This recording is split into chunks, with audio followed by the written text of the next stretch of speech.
Welcome back. Let's get started with connecting with people at DoD. All right, how are we going to do that? Okay, so we have spent a lot of time talking about how you can find the names of people, how you can find out what research is happening right now in the Department of Defense labs all over across the country, and how you can get in the habit of doing the detective work that you need to do to find this good information. So when you actually want to make contact with these people, you can do that through a variety of means. Now I'm going to go through all of those different ways here and talk about the pros and cons and some strategies for each. Keep in mind that for the most part, I'm talking about interacting with the program officers or the technical points of contact at the funders. That's what I'm going to be directing this lesson towards. Of course, there's some crossover in terms of the approaches you might want to take with the DoD lab scientists and engineers. These are the practitioners, the active researchers. You can use some similar approaches to reach out to them, but in general, those conversations are going to be ones that are really more focused on the research. When you say, I'm interested in learning about what you do. This is what I do. Could we get on a call and chat?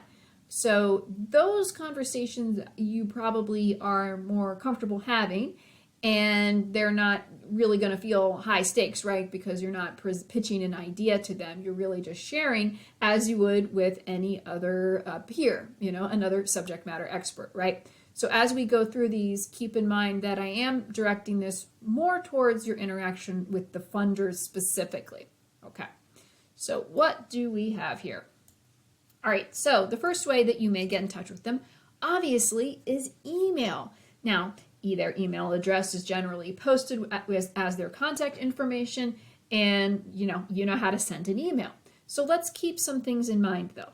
The folks who are receiving these emails are receiving many, many emails, and things can absolutely get buried in their inbox. So if you send them an email, I generally recommend that you try to see if they would have a meeting with you with your just providing like a few sentences on the kind of research that you do. Now, some of them might require you to actually send a white paper or more information like a paragraph or something like that before they would have a call with you. But some of them might not. Some of them may be willing to speak with you after you have just provided a few sentences. So my guidance is usually to try to get the person on the phone or on the call or engaged with as little information as possible, not because you're trying to be vague or you're trying to not share information. You do want to talk about those things, but the more that you talk about a specific research topic, the narrower we get, and it can be more likely for the other person to say, oh, well, I'm not really interested in that, when the reality is you have, 3, 4, 5 other topics that you may be interested in working on and talking about with this person, but because you've gotten focused down on that one topic, you may miss the opportunity to present those other areas. So the idea is not, again, to try to withhold information. It's just try to keep things broad and to get that call. So I'm going to talk about a tool that you could use to get around that a little bit when we get further down. So email is a way to reach them. And if you do not get a response to your email within about 2 weeks, then write again. If you don't get a response in another 2 weeks, you can write again. You can also try to reach them on LinkedIn. So we'll talk about that if they're on there. But you can be persistent with email, be polite and patient, but there's nothing wrong with emailing multiple times to try to get through. So the phone, this is something that we can use to reach people. And if they have a phone number posted as part of their information and the point of contact information in an announcement or on a website, then that means it's absolutely acceptable for you to call them. They are given a separate phone that is the government phone, a government issued phone that's not their property. It's a second phone that they carry with them. They have their personal phone, which they use for personal use, and they have their government phone. And it has its own phone number, obviously. So when you call them, you're calling their work phone. You're not interrupting them, on the weekend or anything like that when they would have their personal phone with them. And if they choose to have their government phone on with them on the weekend, then that's their choice. So if the phone number is there, then you absolutely have a right to call. You can ask them, hey, because probably you sent them an email first, right? This is so-and-so from this school. About 2 or 3 weeks ago, I sent you an email asking this question or asking about this opportunity. Would you have a moment to chat now? And they'll either say, yes, let's go ahead and talk about it. Or they'll say, ooh, I don't have time right now, but I did see your email, or I didn't see your email. Let me search for it. Let me dig it up, and I'll get you a response to your email. So this is a very reasonable way to attempt to get through. And again, do not hesitate to use this method to get through. Social media. The main one here would be LinkedIn. If they are on LinkedIn, you can send them a connection request. You don't need to write a note in the connection request because it's going to be very obvious why you would want to connect with them. They're a program officer and you're a researcher in a related area. So of course you're going to send them a connection request. Now, once you are connected with them, you can send them a DM, a direct message on LinkedIn and say, hey, I sent you an email. Would you have a moment to talk? And they will move the conversation over to their email, which is their official way of communicating. You're not going to submit them a white paper or anything like that through LinkedIn, but you absolutely can ping them there. And, being present on LinkedIn is a great way for them to even get a reminder that they may have an email waiting from you. Because think about this. So if you have people who you need to reply to, you have emails sitting in your inbox and I need to reply to that person. It's maybe a student or a colleague, a collaborator, it could be anybody. And you're planning to do it, right? But it's not done yet. And you walk by them in the hall, or you walk by them in the parking lot, or you see them in the coffee shop and you think, oh shoot, there's that person. I do owe them an email. Now when I get back to my desk, I'm going to go ahead and do that, right? So because we work virtually now very often, and especially in our communications with funders, it is not that likely that you are going to walk past them in the halls of AFOSR, for example, but you can very much see them in the town square of LinkedIn. So if you are hanging around there and they happen to hang around on LinkedIn, you have emails to them out that maybe are waiting a response. Being seen, being visible can help you get that response.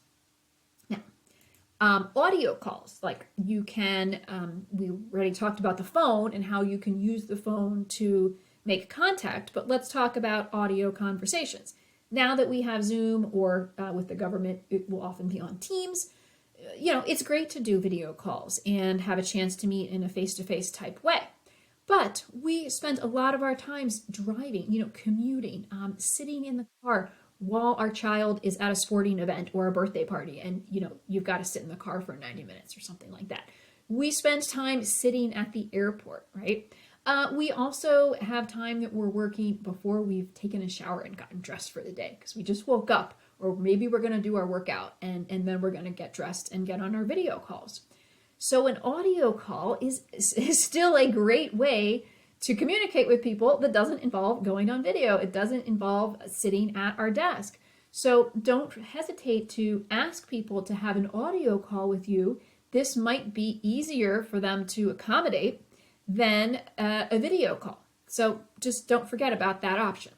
It still exists. Video calls, of course, this is wonderful. If you can get on a video call with a funder, absolutely take the chance to do that. And I don't have to explain how those work.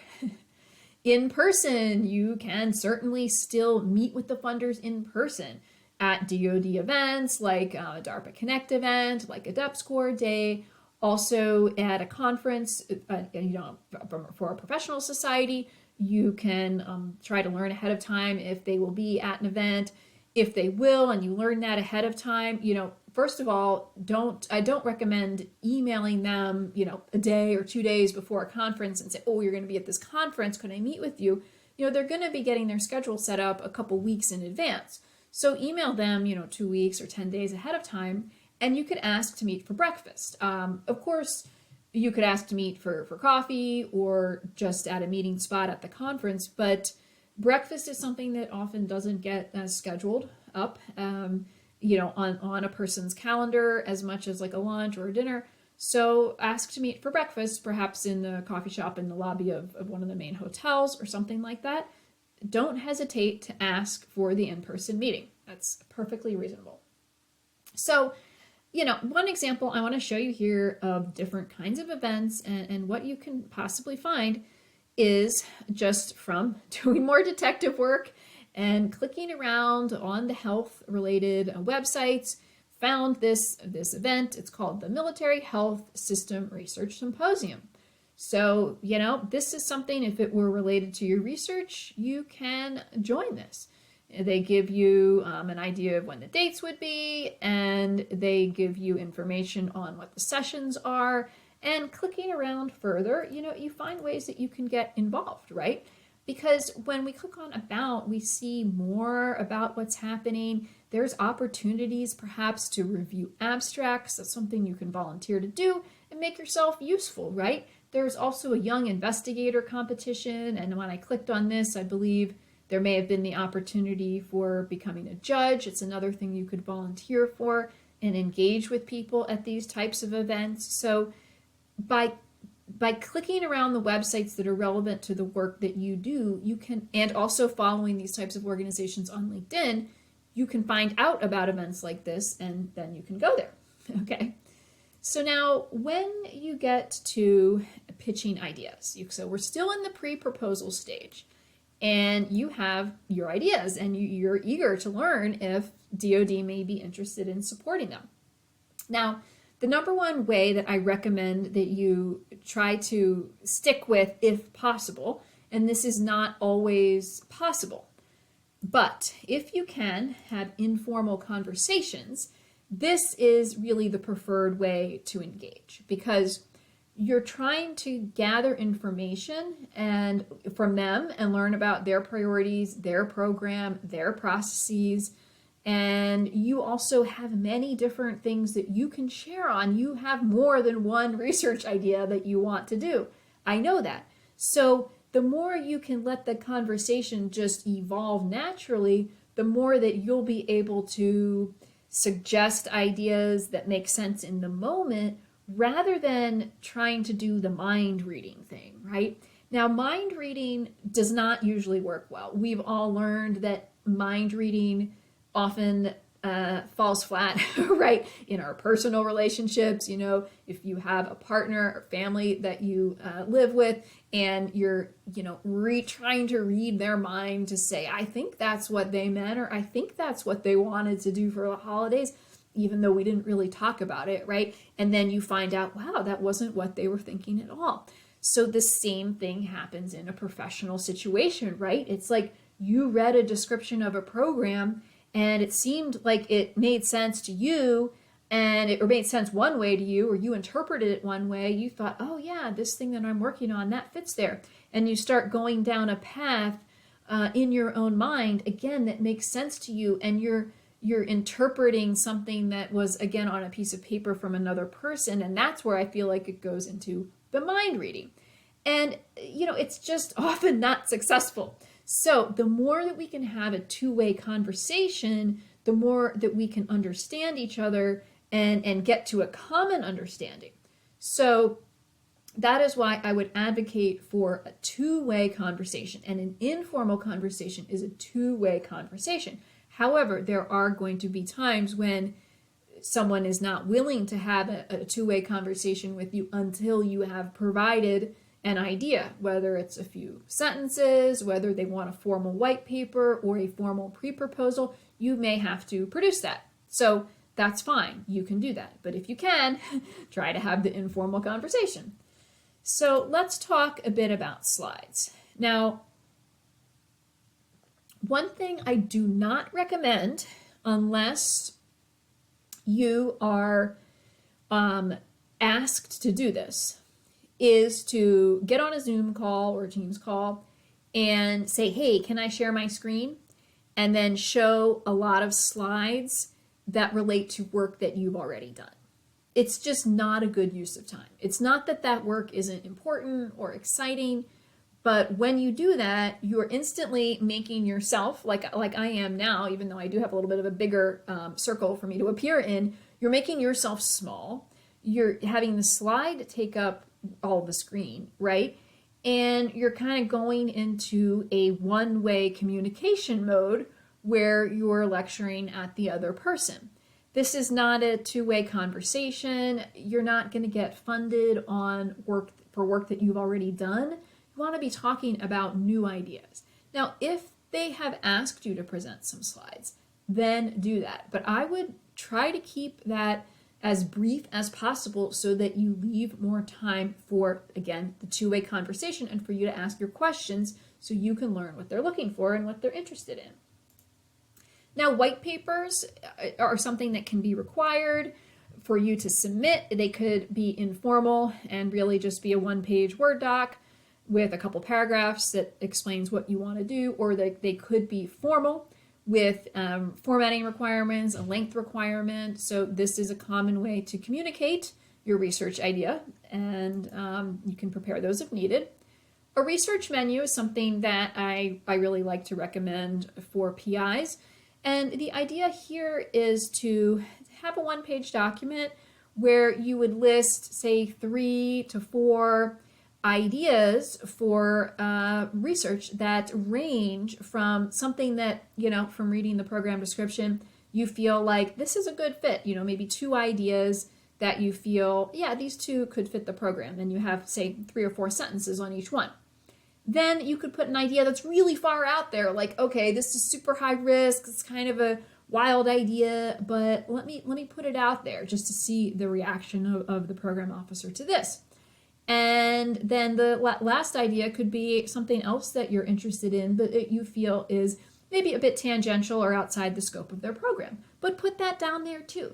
See, then when the program officer looks at this document, they're getting a more holistic view of all the different types of directions that you could go. And they might pick up on one that you felt was like wild and crazy and too high risk. They may want to talk to you about that. Or they may pick up on the one that was outside the program area you thought, right? And they may say, hey, we're actually thinking about moving in that direction. So you just give more information for the conversation to take off from. Okay. So a pre-proposal could be something that's required. That's really similar to a white paper, but would be a more formal document, and you'd follow the instructions for that. And you also may need to either need to or want to gather letters of support or collaboration at some point, before, you would be doing this before you submit the proposal. So you would be speaking with the program officer to say, I think I'm going to request these letters of support or collaboration, or do you have any advice for that? And I want to emphasize here that it's valuable to follow up even within the pre-proposal period. So as you're getting your package together, especially if you're working on a rolling deadline, you want to keep them updated on your timing, right? So if you had said, I will get this in by this certain date, and you're on track for that, then, even just a note to say, yes, we're on track for this, right? If a number of weeks or months have passed, or most definitely, if something seems like it's taking a little bit longer, then send a note and just give them an update that it's going to be a bit longer. They will appreciate that, right? Because if they have encouraged you to submit something, they really are expecting it. And so after proposal submission, you can keep them posted too if you've gotten some new results or you've made some new connections. And I do want to highlight once again this video that I've created and put on YouTube about the letters, because this will talk you through a bit more about these letters of support and collaboration and how those can be used. Okay, so building and maintaining relationships with the funders is very important. And you want to be doing this with the funders, like I said, but you also want to be doing this with the DoD researchers. So I do hope, again, that I've made the case that these are valuable relationships that you can form. And so this is what is going to give you, again, the continuity. Again, people leave roles, right? So you're not necessarily going to have the same program officer in the same program, year after year after year, or decade after decade, but year after year, maybe. And the relationships are going to be very valuable to you in helping you stay abreast of, changes are coming, or there's a new opportunity. Maybe I could learn about it. Be one of the first to learn about it, not because you're getting a competitive advantage or someone's telling you something that's competition sensitive, because I don't think that will ever happen. But there are sometimes news or events or changes that people from these organizations are actively trying to communicate. Like, for example, they may be posting information on LinkedIn. And when you have a relationship with these folks, they can get you the information that may be useful. You can help disseminate that information, and you can become a valued advisor, a valued colleague. And yes, this can lead to funding, but it's more than that. It's being part of the DoD R&D enterprise and part of that ecosystem. So just through this, I want to highlight and talk a little bit now about the value of starting small. So, a small collaboration, a small amount of money. It is exciting to read the Muri topics and think about leading a Muri team and, what that could mean for your career. But the best way to get to something like that is through something small. So let me give you an example of how that can play out from the time that I was at ARO. Okay. So when I was managing the program at ARO, there was a PI who was funded on a single investigator, a relatively small award, who began doing some work related to earth materials and granular materials. And this was a successful single investigator project. And during that time, the PI was able to start making connections within the Army labs, and learning, what are the challenges related specifically to ground vehicle mobility modeling? This was a big effort that was underway, or there was an effort underway related to this that the Army, one of the Army labs was leading, and the work that this PI was doing was highly relevant to that. So during that time, he was able to learn about the specific technical questions and challenges that the Army team was facing. So, as the years went on, there ended up being a Muri topic or a Muri call published related to these earth materials and granular materials. So, because of the expertise that this PI had gotten, again, learning what the real challenges were related to the ground vehicle mobility modeling, this put him in a very strong position to write a strong Muri proposal. And this is the PI that ended up winning that Muri competition. So this is an example of how something that is a relatively small award, like $360K, can within a few years be the seed or the beginning of something that can turn into a multi-million-dollar award, which at that time was a $6.2 million award. So now, as a PI who is watching these videos, if you're an early career person, you probably feel like you would be thrilled to win a $360K award, right? It's not small. It is not small. And I agree, that would be a wonderful accomplishment. So I don't need to really convince a PI that this is worth pursuing, the small award. And even something smaller, like a conference award, is very much worth pursuing.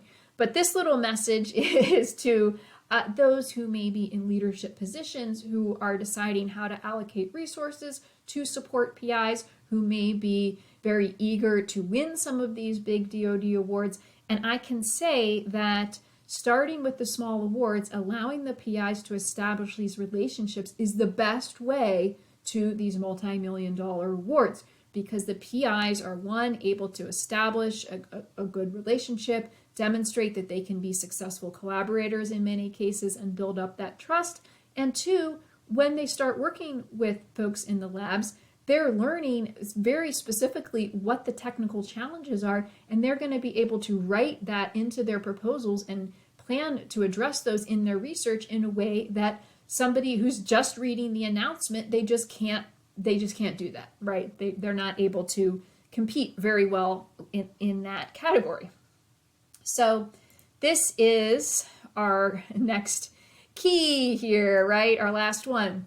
Small grants are the foundation for future larger scale projects. So if you want to win the big DoD awards, go after those small ones. That is your key. All right, so that wraps up this lesson, and I'll see you for our final one. That'll be lesson 8 on taking your next steps.